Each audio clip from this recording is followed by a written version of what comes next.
नमस्कार, मी विजय यादव. विजयक्रिएशन.com च्या health diary या कार्यक्रमात आपल्या सर्वांचं स्वागत करतो. मित्र हो, स्वतःच्या पायावर उभं राहा. स्वतःच्या पायावर उभं राहून अमुक कर तमुक कर असं सांगणारे आपल्याला रोजच भेटत असतात. आणि हे सगळं सांगत असताना आपण त्याचा शब्दशः अर्थ फार वेगळा घेतो. स्वतःच्या पायावर उभं राहणं म्हणजे नेमकं काय? करिअर करणं, आयुष्यात यशस्वी होणं. पण त्या शब्दांचा खरा अर्थ जर आपण विचारात घेतला तर पायावर उभं राहणं, नुसतंच पायावर उभं राहणं कसं काय शक्य असतं? त्या पायावर उभं राहण्यासाठी आपल्याला आपल्या शरीरामधली जी हाडं असतात ती उपयोगात येत असतात. आता हाडांचा डायरेक्ट विषय कसा आला असं आपण जर विचारात घेतलं तर एक साधा विचार करा. फक्त आपल्या शरीराला जर हाडं नावाची गोष्टच जर नसती तर आपण उभं राहू शकलो असतो का? नाही. मग आज ही अत्यंत मौल्यवान अशी हाडं आपल्या शरीराला ठिकठिकाणी निसर्गाने आपल्याला देणगी म्हणून दिलेली आहे. ही हाडं जर आपण योग्य रीतीने जोपासली नाही, आता हाडं जोपासणं म्हणजे नेमकं काय? तर त्याच्यासाठी बऱ्याच काही गोष्टी कराव्या लागतात.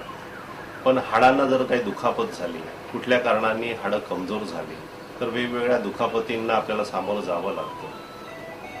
तसं बघायला गेलं तर आपल्याला काही वयोमानानुसार त्या गोष्टींना सामोरं जावंच लागतं.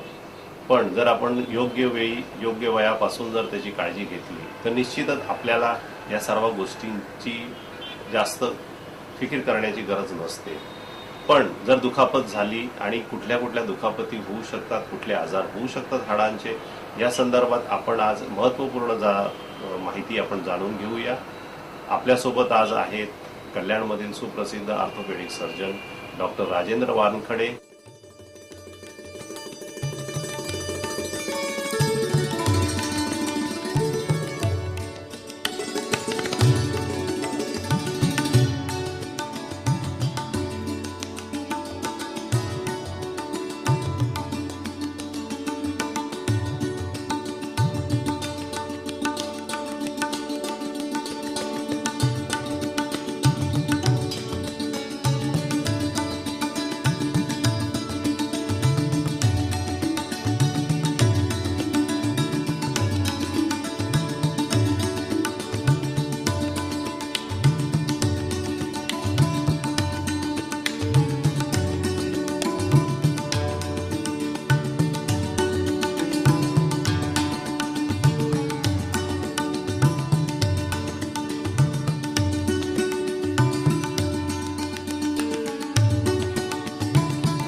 प्रश्न असा आहे की समाजामध्ये बहुतेक सर्वच कुटुंबांमध्ये एक तरी व्यक्ती हाडांच्या व्याधीने ग्रस्त असलेली दिसून येते.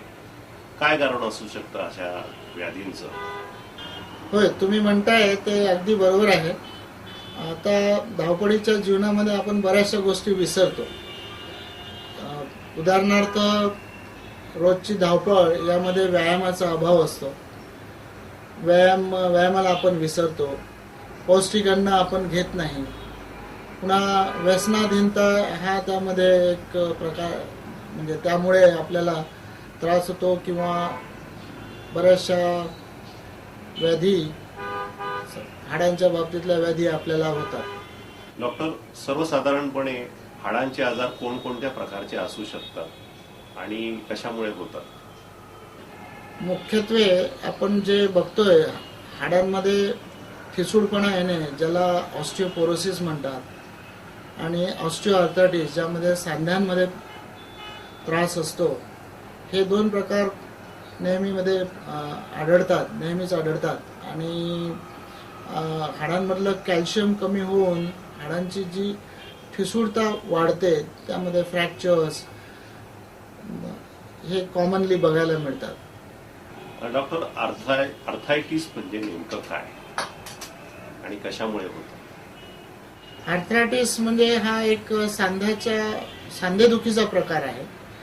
आर्थरायटिसमध्ये कॉमनली जो बघायला मिळतो तो संधिवात, ज्याला आपण गुडघ्यांच्या संधिवात म्हणतो, किंवा गुडघ्यांमध्ये जास्तीत जास्त बघायला मिळतो.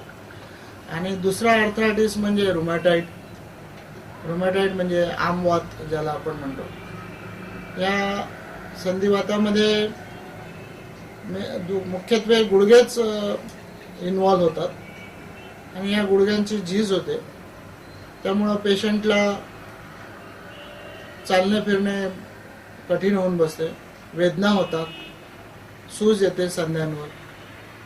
संधिवातामध्ये आमवातामध्ये तसं होत नाही. आमवातामध्ये इम्युनि डिफिशियन्सी पेशंटला असते, त्यामुळं नुसतं गुडघेच नाही तर इतरही सांधे, जसे स्मॉल जॉईंट्स, हाताचे जॉईंट्स, पायाचे जॉईंट्स, हिप जॉईंट्स किंवा स्पाईन म्हणजे मणका, हे सुद्धा इन्व्हॉल्व होतात. इतरही काही आर्थरायटिसचे प्रकार आहे जे कॉमनली आढळत नाहीत. ते म्हणजे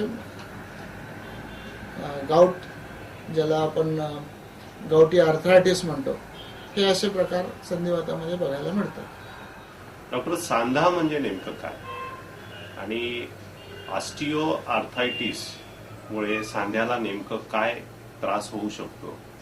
सांधा म्हणजे कॉमनली आपण ज्याला जॉईंट म्हणतो, जिथे दोन कुठल्याही गोष्टी आपण जोडतो, त्याला सांधा म्हणतात.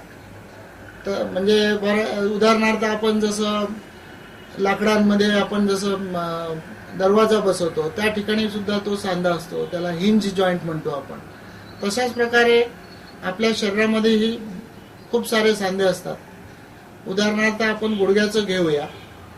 यामध्ये हे दोन हाडं एक दुसऱ्याच्या ठिकाणी असे एक दुसऱ्याच्या जवळ येतात. त्यामध्ये बाहेरचं आवरण असतं, ज्याला कॅप्सूल म्हणतो, आणि तिथेच तो सांधा तयार होतो.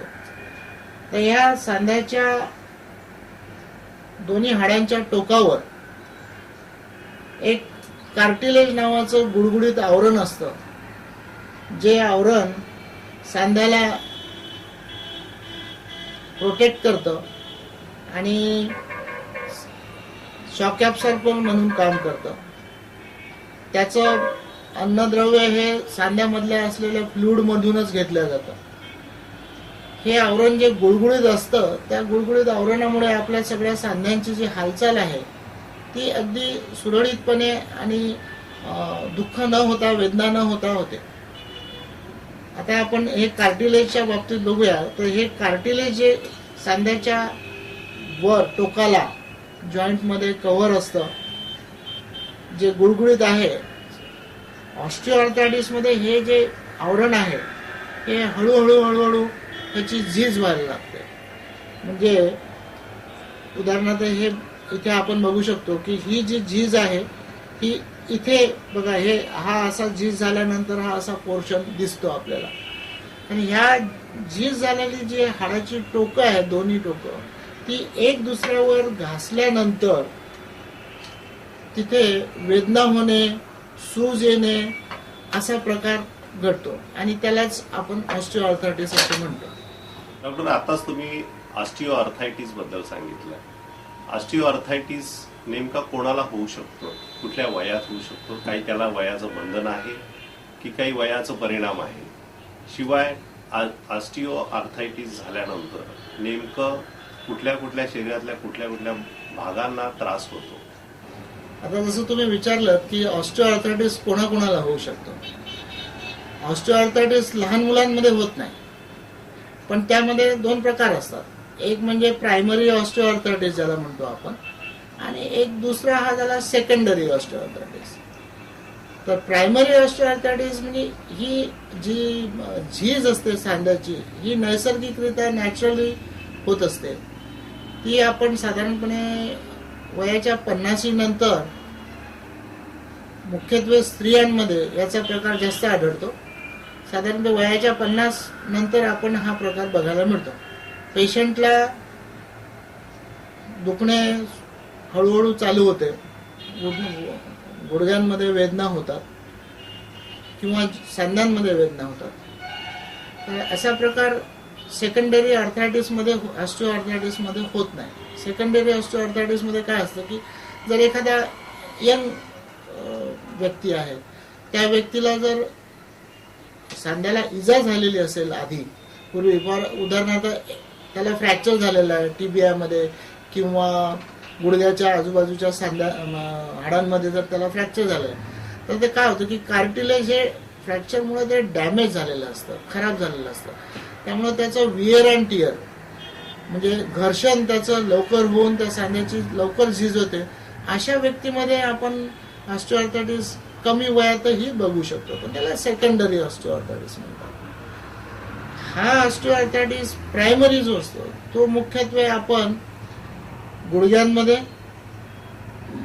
खूपच कॉमन आहे. गुडघ्यांमध्ये जसं आपण या ठिकाणी बघू शकतो की गुडघ्यांमध्ये जास्तीत जास्त वेळा आपण नेहमी पेशंट गुडघ्यांचेच आपल्याला आढळतात. दुसरा हिप जॉईंट मध्ये आपण बघू शकतो, खुब्याचा सांधा आपण ज्याला म्हणतो. तिसरा ऑर्थरायटिस, ऑस्टिओआर्थरायटिस आपण अंगठ्यामध्ये किंवा मणक्यामध्ये या ठिकाणी सुद्धा ऑस्टिओआर्थरायटिस असतो. ऑस्टिओआर्थरायटिस होण्याची नेमकी कारणं कोणती? काही जीवनशैलीमध्ये काही फरक असल्या कारणाने, खाण्यापिण्यातल्या काही फरकामुळे होऊ शकतो किंवा काही आनुवंशिकता असू शकते का? आणि खऱ्या अर्थाने जर तो असा काही रुग्ण असेल त्याला कुठल्या प्रकारचा त्रास होतो, याबद्दल थोडीशी माहिती. ऑस्टिओआर्थरायटिस जो होतो तो आपण मुख्यत्वे गुडघ्याचाच बघतोय. यामध्ये मुख्य कारण म्हणजे वयपरत्वे सांध्याची झीज होणे, आणि दुसरं म्हणजे जर पेशंटचं किंवा त्या व्यक्तीचं वजन नॉर्मलपेक्षा जर खूप जास्त असेल तर त्याला ऑस्टिओआर्थरायटिस होण्याची संभावना जास्त असते. तर ह्या ऑस्टिओआर्थरायटिसमध्ये पेशंटला काय होतं, पेशंट नॉर्मल जो पेशंट व्यक्ती असतो तो साधारणपणे 50 पर्यंत त्याला काही होत नाही.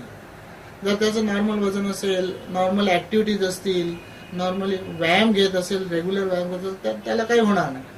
परंतु ह्या सगळ्या गोष्टींच्या अभावामध्ये त्याच्या सांध्याची जी कार्टिलेज जे आहे, ते गुळगुळीत जे आवरण आहे ते हळूहळू झीज व्हायला लागते. कधी कधी आतमध्ये त्या सांध्याच्या आतमध्ये सायनोव्हियम नावाचं एक आवरण असतं, ते सायनोव्हियम जास्त वाढतं. त्यामध्ये जास्त प्रोटेक्ट करण्यासाठी ते सायनोव्हियम जास्त फ्लूइड त्या सांध्यामध्ये तयार करतं.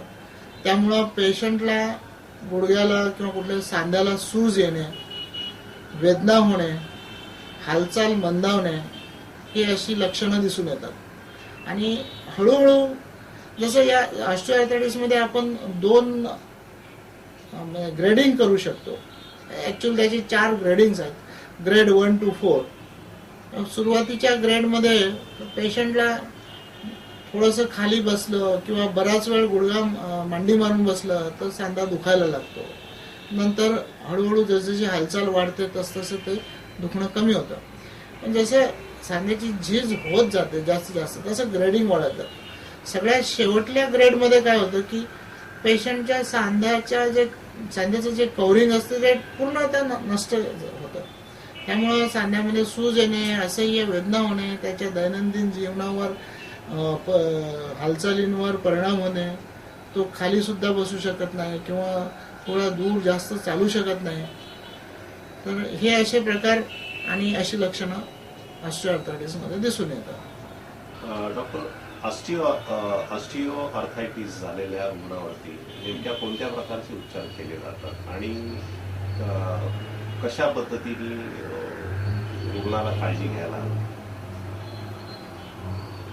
ऑस्टिओआर्थरायटिस चा सुरुवातीला जेव्हा आपल्याकडे व्यक्ती येतो तेव्हा त्याचं आपण तपासणी करतो पूर्णपणे. कुठल्या सांध्याला त्याला त्रास आहे, त्याला काय काय त्रास होतो ते आपण बघतो. त्यानंतर त्याचं इन्व्हेस्टिगेशन्स करावं लागतात. इन्व्हेस्टिगेशनमध्ये मेनली आपला एक्सरेज आपण काढतो. एक्सरे काढल्यानंतर त्या सांध्याला किती ऑस्टिओआर्थरायटिस आहे म्हणजे त्याचं ग्रेडिंग केलं जातं आणि त्या टप्प्यानुसार ट्रीटमेंट केलं जातं. जर सुरुवातीच्या टप्प्यामध्ये जर ऑस्टिओआर्थरायटिस असेल तर त्याला औषधी देणे, पेनकिलर्स मेनली आपण देतो. सांध्याची सूज कमी व्हावी या दृष्टिकोनातून आपण प्रयत्न करतो. त्याच्या काही ॲक्टिव्हिटीज, फॉर एक्झाम्पल गुडघ्याला जर ऑस्टिओआर्थरायटिस असेल तर त्याला आपण सजेस्ट करतो की तुम्ही खाली बसू नका किंवा पायऱ्या चढउतार करणे कमीत कमी करा. असं ते लाईफस्टाईल मॉडिफिकेशन्स आपण ज्याला म्हणू शकतो असं करतो. त्यानंतर आपण औषधांच्या सोबत व्यायाम, काही विशिष्ट सांध्यांचे व्यायाम शिकवले जातात पेशंटला, गुडघ्यांचे व्यायाम शिकवले जातात, पेशंटला वजन कमी करायला सांगितलं जातं आणि लाईफस्टाईल मॉडिफिकेशन जसं मी म्हटल्याप्रमाणे. यामुळे ग्रेड 1चा जो पेशंट असतो तो इम्प्रूव्ह होतो. ग्रेड 2 किंवा 3 मध्ये सोबत ह्या मॉडिफिकेशनच्या सोबत आपण इंजेक्शन सुद्धा देतो. इंजेक्शन मध्ये सांध्यामध्ये इंजेक्शन देतो आपण, जे हायल्युरोनिडाइड्सचे इंजेक्शन्स असतात ते वीकली दिले जातात. 5 इंजेक्शन्स किंवा 6 मंथली 1 असं सुद्धा दिलं जातं. हा झाला ग्रेड 1 to 2 पर्यंतचा. पण सांध्यामध्ये गुडघ्यामध्ये कंपार्टमेंट वाईज ऑस्टिओआर्थरायटिस होत असेल किंवा झाला असेल तर जसं एक कंपार्टमेंट जर हे फक्त कंपार्टमेंट जर आतल्या बाजूचं जर खराब झालं असेल तर तेवढ्याच साठी ट्रीटमेंट आपण करता येतं. तो प्रकार ग्रेड 3 to 4 मध्ये आपण करतो. ग्रेड 3 to 4 मध्ये काय केलं जातं की जर युनिक कंपार्टमेंट म्हणजे एकच कंपार्टमेंट किंवा एकाच बाजूचा सांधा जर खराब झालेला असेल तर आपण त्याला युनिक कॉन्डायलर रिप्लेसमेंट, जॉईंट रिप्लेसमेंट मधलाच एक सुरुवातीचा प्रकार त्याला आपण म्हणू युनिक कॉन्डायलर रिप्लेसमेंट करतो.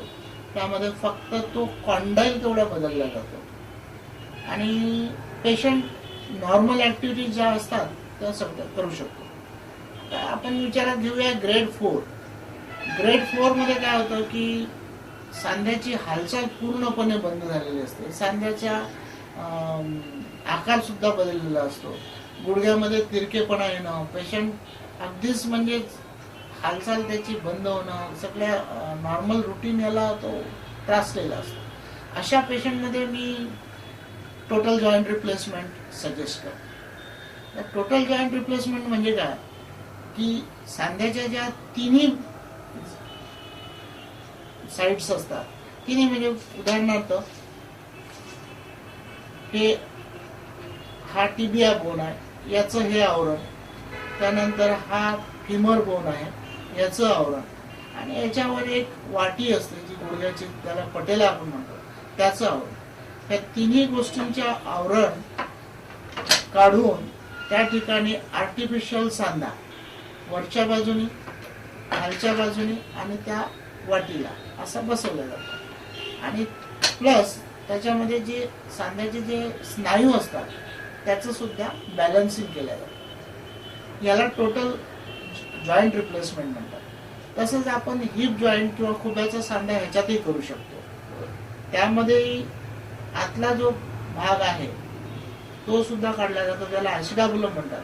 किंवा हा हिप जॉईंट आहे सोबत हे सुद्धा काढलं जातं. या ठिकाणी दुसरं आर्टिफिशियल सांधा पूर्णपणे दोन्ही बाजूनी कव्हरिंग केलेला तो बसवला जातो. त्याला टोटल हिप जॉईंट रिप्लेसमेंट आपण म्हणतो.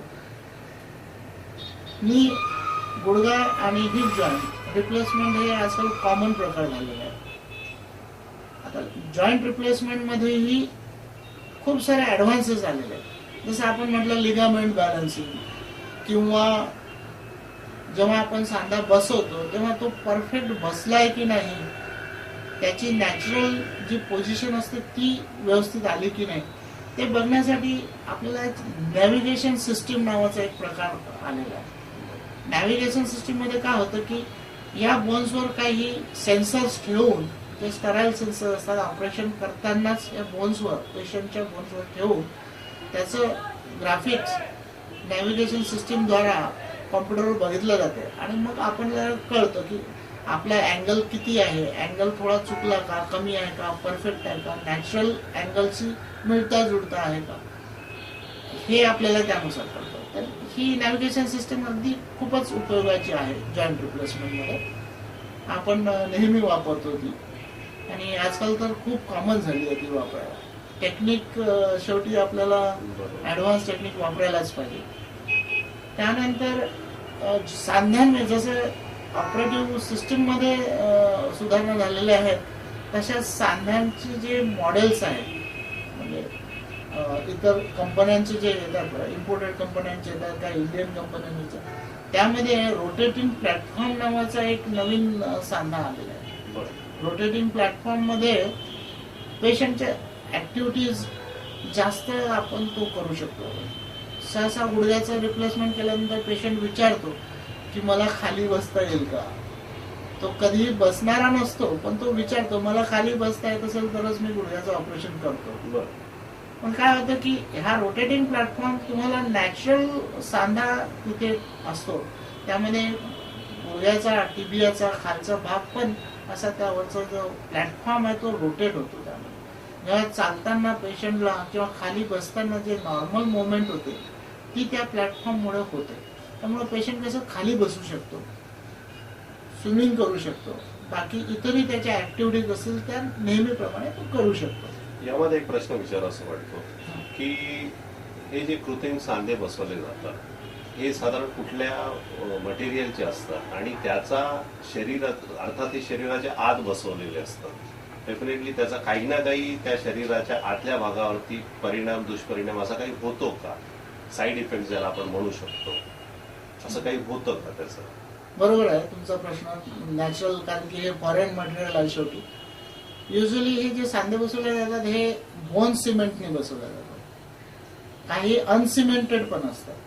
तर यामध्ये स्टेनलेस स्टील वापरलं जातं आणि पॉलिइथिलीन, पॉली ज्याला म्हणतो आपण, पॉली नावाचा प्रकार असतो, जे एक सुधारित प्लास्टिक आपण म्हणूया, पण ते अगदी इनर्ट मटेरियल असतं, ज्यामुळे सांध्याला किंवा शरीराला त्याची इजा होणार नाही याची पूर्णपणे काळजी घेतली जाते. हे सांधे किती काळ टिकतात? म्हणजे माणूस ते साधारण 50 नंतर हा प्रकार होऊ शकतो, किंवा कोणाचं ऍक्सिडेंटली असं काही तोडमोड झाली गुडघ्याची, जॉईंटची, त्यावेळेला हा उपयोग आपल्याला करता येऊ शकतो. तर मग अशा मध्यवयीन म्हणजे 50 नंतर केलेला हा सांधा, जो जोडलेला सांधा किती काळ टिकू शकतो, लाईफ टाईम राहू शकतो? नॉर्मली हा सांधा आपण तसं म्हटलं तर एक साधारण 15 इयर्स पर्यंत, 15 वर्ष टिकतो. पण जसं आपण कारचे टायर्स अगदीच खराब रस्त्यावरून चालवले तर त्या कारच्या टायरचं जे लाईफ आहे ते कमी होतं. तशाच प्रकारे ह्या जॉईंट्स मध्ये सुद्धा जर जॉईंटचं बॅलन्सिंग प्रॉपर नसेल किंवा इम्प्लांट्स जे आपण यूज करतो ते स्टँडर्ड चांगल्या कंपनीचे नसतील तर विअर अँड टिअर हे किंवा माणूस जर डेली बसत असेल किंवा डेली बस खाली मांडी मारून बसणं जे ऍडवायझेबल नाही आहे वेन रिक्वायर्ड तरच, तर ह्यामध्ये विअर अँड टिअर सांध्याचं जास्त होऊ शकतं, तर त्या अशा सांध्यांची लाईफ कमी होऊ शकते. बरं. आता हा झाला दुखापत झाल्यानंतरचा इलाज आणि त्याच्यानंतर माणसाला पूर्णतः नॉर्मल लाईफ जगण्यासाठी जी काय आपण जॉईंट रिप्लेसमेंट वगैरे हा काही उपचार झाला तो, पण हा उपचार केल्यानंतर त्याच्या रुटीन लाईफमध्ये त्यांनी कुठल्या प्रकारची काळजी घ्यायला पाहिजे, कोणते कोणते व्यायाम प्रकार करायला पाहिजे, आणि सर्वात महत्त्वाचा आणि माझा शेवटचा प्रश्न असा आहे की हे होऊच नये, इथपर्यंत आपण पोहोचूच नाही, अशासाठी काय करायला पाहिजे? ऑस्टिओआर्थरायटिस हा नॅचरली प्रत्येक व्यक्तीला at the end of life होणारच आहे. बरं. कारण की ही शेवटी ही नॅचरली नैसर्गिक प्रक्रिया आहे. प्रत्येक वस्तूची झीज होणे, कार्टिलेजची झीज ही होणारच आहे. पण टू प्रोलॉंग दॅट काळजी घेणं हे महत्वाचं आहे. जर आपण ते प्रोलॉंग करायचं जर ठरवलं तर त्यासाठी काळजी म्हणजे सगळ्यात महत्वाचं पौष्टिक अन्न, दुसरं म्हणजे व्यायाम. व्यायामामध्ये तुम्ही नॉर्मल चालणे, प्रत्यक्ष त्या जॉईंटशी रिलेटेड व्यायाम वेगवेगळ्या प्रकारचे, पोहणे हा एक त्यातला उत्तम उपाय, आणि वजन हे कमी ठेवणे. जसं गुडघ्यांवर किंवा कुठल्याही सांध्यावर जर जास्त लोड येत असेल तर त्याची नॅचरल टॉलरेबिलिटी ही कमी होते आणि त्याची झीज लवकर होते. आणि दुसरं म्हणजे व्यसनाधीनता, याच्यामध्ये अल्कोहोलिझम किंवा स्मोकिंग यामध्ये ऑस्टिओपोरोसिस होतं, सांध्यांची झीज जास्त होऊ शकते. हा प्रकार म्हणजे आपण जर ठरवलंच की आपल्याला जास्तीत जास्त गुडघे किंवा कुठला सांधा टिकवायचा आहे तर त्यासाठी आपल्याला हे सगळं करावंच लागणार आहे. डॉक्टर, फार मोलाची माहिती दिली तुम्ही आणि या माहितीचा आमच्या सर्व दर्शकांना नक्कीच फायदा होईल अशी मी आशा करतो. आपण एवढा महत्त्वाचा वेळ दिला त्याबद्दल धन्यवाद. नमस्कार. थँक्यू. हे होते डॉक्टर राजेंद्र वानखेडे. आज आपण यांच्याकडनं अत्यंत मोलाची हाडांबद्दलच्या दुखण्यासंदर्भातली माहिती आपण जाणून घेतली. आपण सर्वांनी त्याबद्दल नक्कीच काळजी घ्यावी आणि आपलं पुढचं उर्वरित वयोपरत्वे येणारा हा जो काही आजार आहे तो कंट्रोलमध्ये ठेवण्यासाठी नक्कीच प्रयत्नशील राहावं अशी मी आपल्या सर्वांना विनंती करतो. धन्यवाद.